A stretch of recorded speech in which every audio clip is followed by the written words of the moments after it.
past, phantoms of a world gone by, speak again their immortal tale, the Knightsbridge Mystery.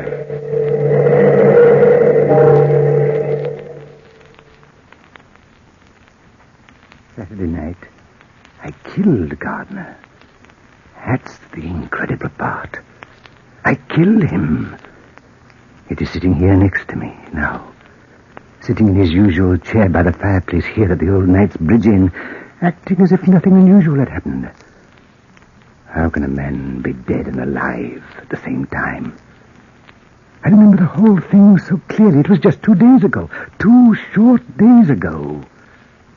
Last Saturday, to be exact. Gardner's a landowner and had just collected his rents. The banks were closed, so he hid the money in his room here, and his room is next to mine. And it was all so easy. It was raining that day. Yes, it was raining hard enough to drown out the screams of a man being murdered. Gardner, Professor Nelson, and myself were sitting around the fire, just as we're sitting now. And I needed money.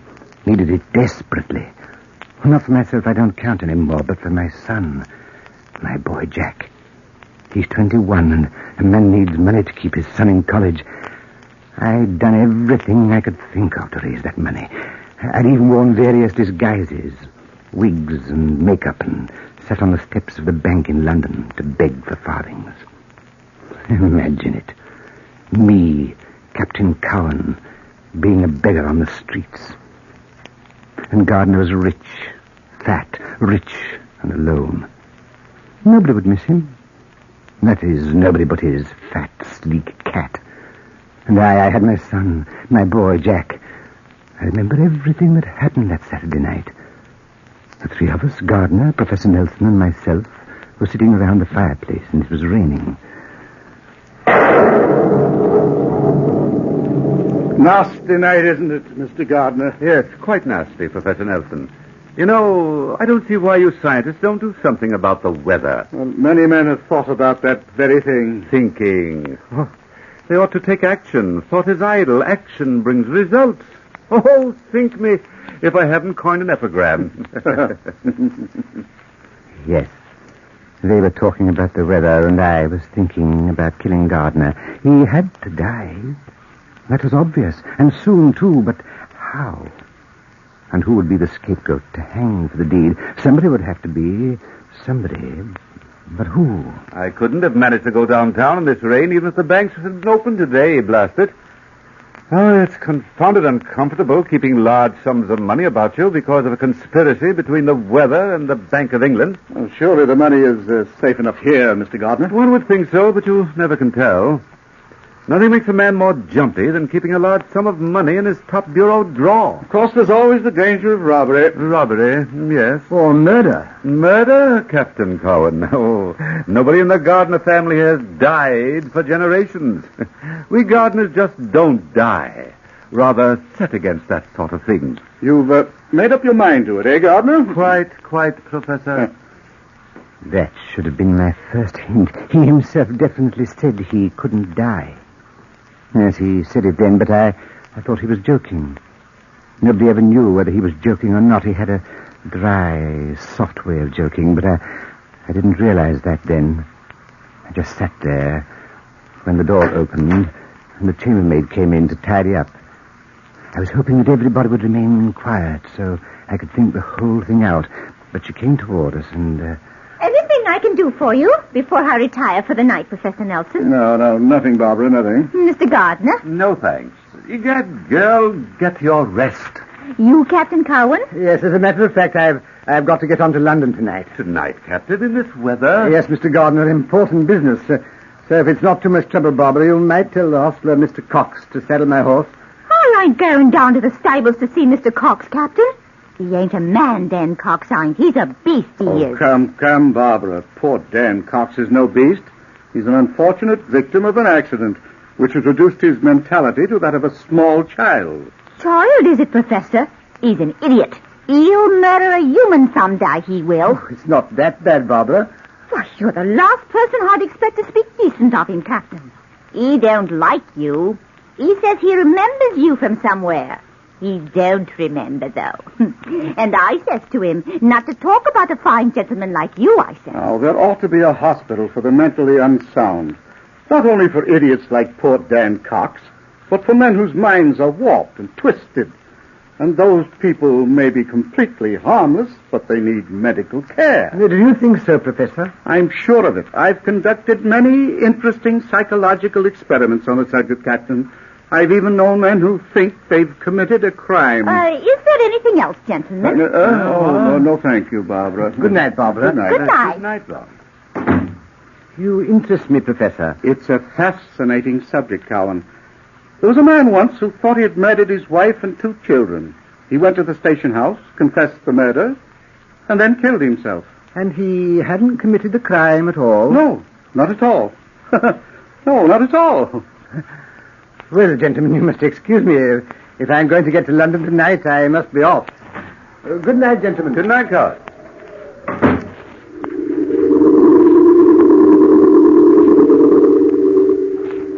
I shut the door behind me, very casually, just as if I really were going to London. I walked to the stable through the heavy rain. You see how clever I was?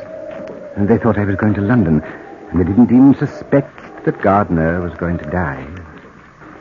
The dark, rainy night was perfect for the murder, and Daniel Cox appeared to me to be a likely victim for the law. He was an idiot, a poor fool who would be completely helpless in my hands, and the townspeople would obviously believe anything against Dan Cox. I knocked on the stable door. Dan Cox! Dan Cox! Hello, Dan.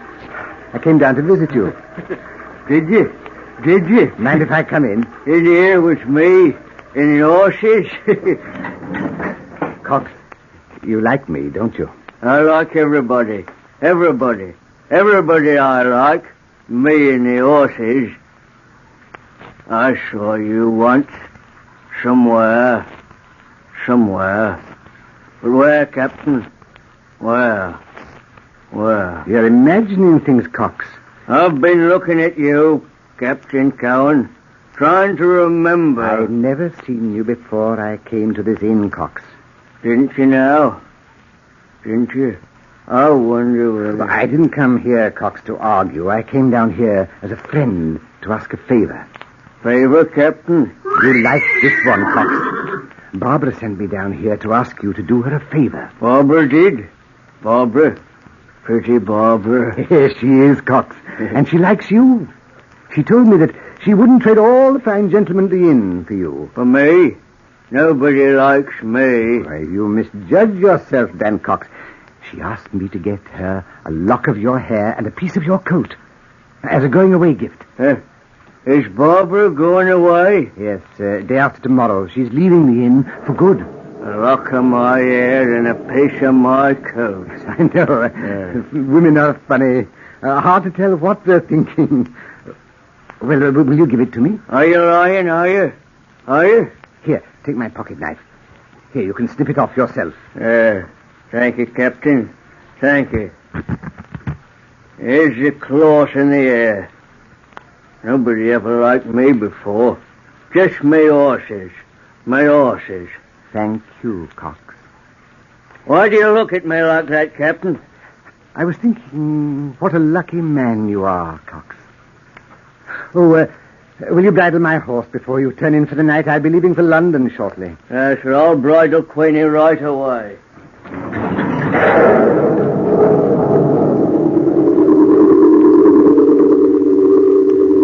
I walked back to the inn to say goodbye in case anyone was around. I had thought the whole plan out so carefully. Now I had evidence. The kind of evidence police officers look for. A piece of Cox's coat was to be found on the edge of Gardner's bed, and a lock of Cox's hair in the dead man's hand. That's circumstantial evidence. The plan was working perfectly. I walked briskly to the door, opened it, and Professor Nelson was sitting by the fire looking into the flames. When I walked in, he started suddenly. Haven't you left for London yet, Captain Cowan? Not yet, Professor. Where's Mr. Gardner? Oh, he took his cat with him and went up to bed. He was tired. Won't you join me by the fire? Some other time, Professor. But tonight I'd better start if I'm ever going to get there. Oh, yes, indeed, yes. Oh, midnight. Oh, I must be tired. My reflexes work by the clock, sir. Definitely by the clock. I think I'd better retire myself. Oh, well, Captain. Pleasant journey. Good night. Good night. Oh, why don't you sleep here and wait till tomorrow, sir? Traveling's difficult in this weather. I'm sorry. I have important business in London, Professor.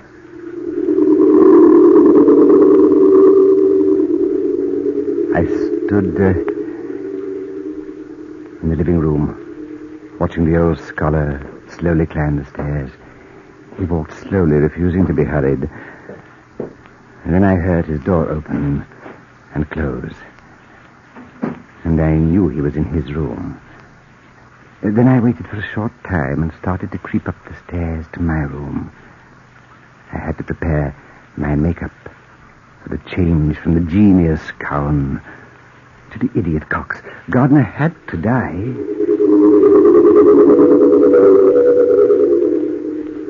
In less than a half hour, I had completed the transition. I stood in front of the mirror looking at myself. I'd done a good job. That I knew. The disguise was perfect. I was no longer Cowan. I was Cox, battered, bulbous nose, and a raggedy coat and dagger. I crept slowly to my window and opened it, planning every move, and I was clever. So very clever.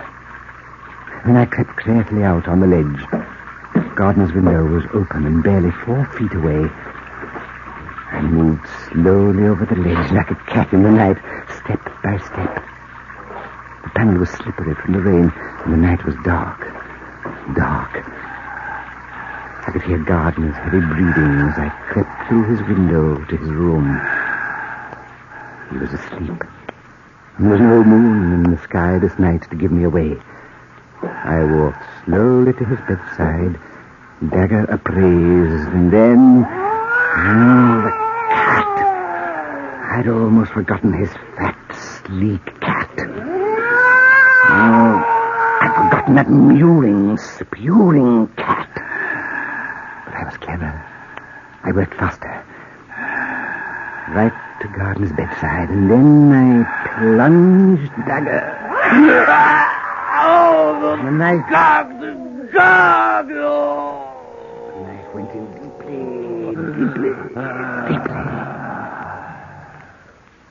And I remember his last breath. It was like the sound of a dying fire or the moaning of the wind, the futile gasping, and then he was dead. Dead. You see, I did kill him. I remember every single detail, and I was so clever. So very clever. I remember my cleverness. I killed him. And yet he's alive. Gardner's alive. Sitting here, next to me.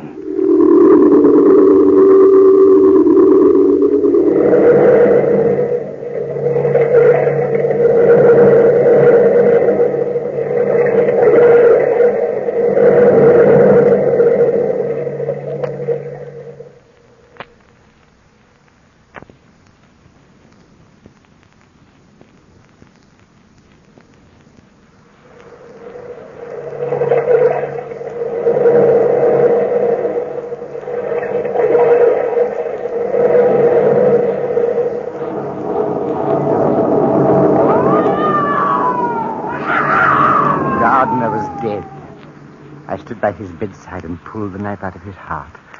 I placed a piece of Cox's coat on the edge of the bedside and a piece of his hair in the dead man's hand. Then ruffled up the bedclothes and I started my search of the room. I opened the drawers, the closets. Every single hiding place possible was combed for the money. I heard footsteps outside the door. Did I hear somebody scream out? Is anything wrong?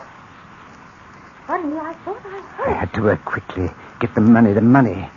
Then I remembered Gardner had said it was in the top bureau drawer in the corner. Yes, in the top bureau drawer. And there it was. A knock on the door disturbed me. Mr. Gardner. Mr. Gardner. Did you call me? I didn't know what to do. Answer and pretend I was Gardner. That seemed logical and clever. I strained my voice and called out. Oh, yes, Barbara. What do you want now, girl? I heard someone scream, and I thought that Pete Cox was in your room, Mr. Gardner. No, everything's all right. Good night, girl. Good night, sir. I had to get out of there as soon as possible. Back to my room. Out of the window, over the ledge. It had stopped raining. And the moon was coming out. A bright, full moon. It outlined my shadow on the ledge. Then I remembered my own cleverness. If I was seen, they wouldn't see me. They'd see Cox, the half-wit Cox. I climbed in my window, clutching the money. I thought for a moment I'd seen someone on the lawn watching me.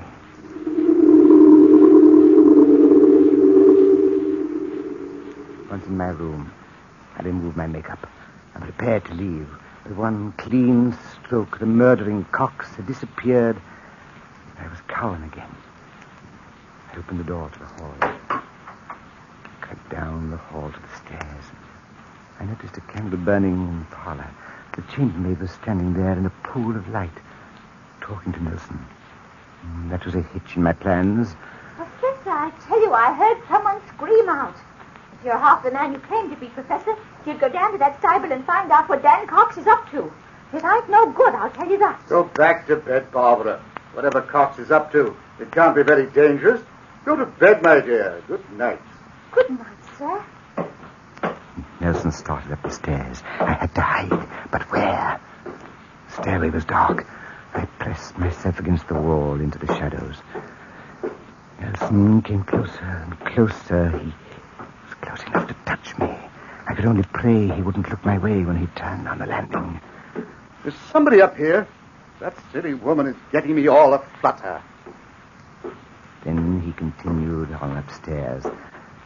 The girl stood in the middle of the parlor, and I was trapped. My heart beat wildly. I crept on down the stairs to listen. Who is it? Who is it? Barbara. Oh. Pretty, pretty Barbara. You understand me, you do. You can help me. What are you doing at the inn, Dan Cox?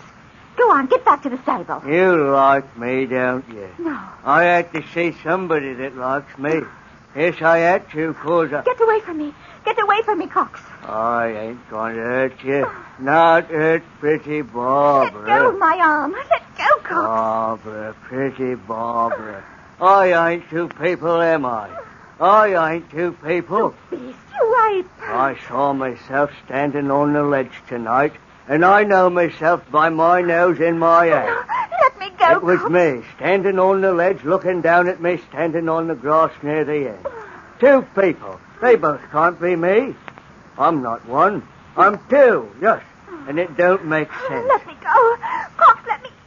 Take your hands off my throat. Pretty Barbara, pretty. Barbara. Barbara. Dead. I must be dreaming. That's it. Dreaming. I'll go back to the stable and go to sleep. And when I wake up, this won't have happened. I've been dreaming all along. Else, how could I be sitting on the ledge looking down at me, sitting on the grass? I'll go back to the stable and wake up.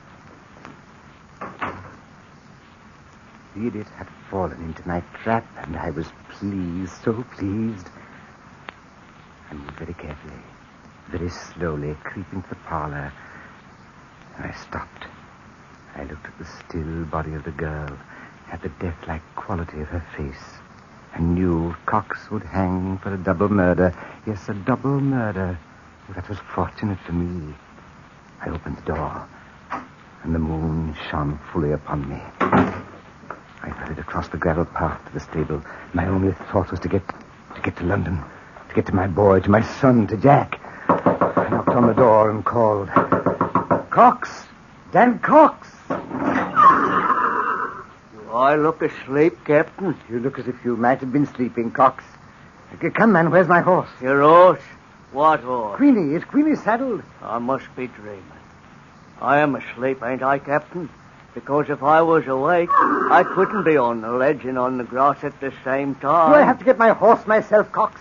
I killed a woman, Captain. I killed her. Why am I two people? I killed her, and it's your fault, Captain. It's all your fault. I hate you. I hate you. What are you talking about, Cox? You don't know, do you? No, you don't know. You told me she liked me. You said she wouldn't trade me for all the fine gentlemen in the inn. You said, and you lied. Because she hates me. Are you insane, Cox? Do you think anyone would believe that story, the story of an idiot? Idiot? I'm not an idiot. I had an accident a long time ago. A funny accident. And sometimes I can't remember. Sometimes I... Stop it, Cox, and get my horse for me. Sometimes I can remember clear. Like sometimes I can remember who you are. And then again I can't. And you made me kill her. And it's all your fault. Fool, I'll teach you a lesson you'll never forget. Get out of my way! Oh. I'll saddle my horse myself.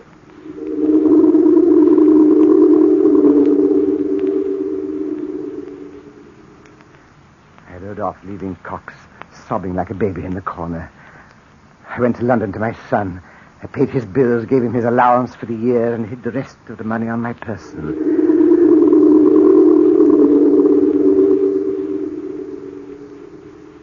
And then, this morning, I returned to the inn and found these men sitting here at the old Knight's Bridge Inn, chatting gaily.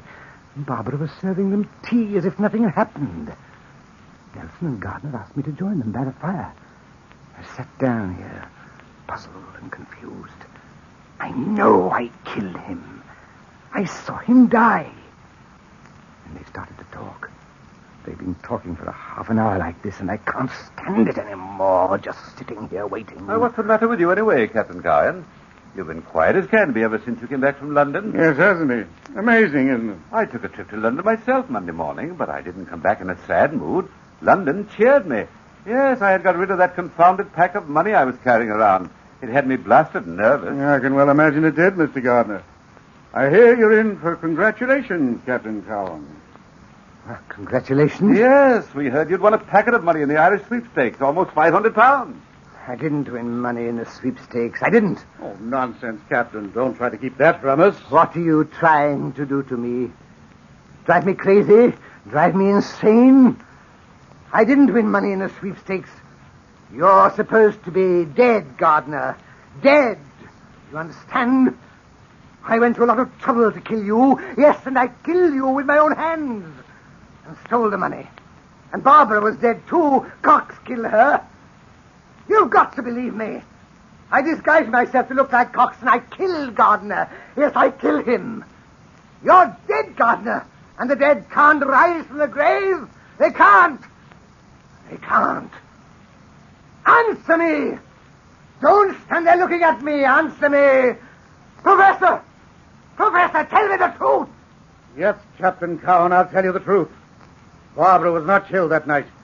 She was merely frightened and fainted. But you murdered Mr. Gardner by your own confession. You'd planned a perfect crime. A crime so perfect that Cox might have hung for Gardner's death if it hadn't been my little experiment. Experiment? What experiment? A psychological experiment, Captain. You see, I looked up your record and found out that you were an old vaudeville actor and specialized in character parts. That's where Cox remembered you from. You were on the stage the day he had his accident. So I played your own trick back on you. The only way we could get you to admit your crime was to bring Gardner back to life. This gentleman is not Mr. Gardner. He's just an actor, cleverer at makeup than you ever were. No, Captain Cowan, I wouldn't try to escape. Your confession has been taken down, and the inn is surrounded by the police.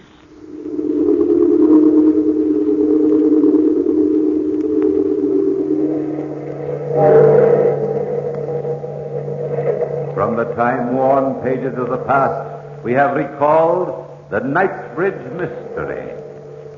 Bellkeepers, toll the bell.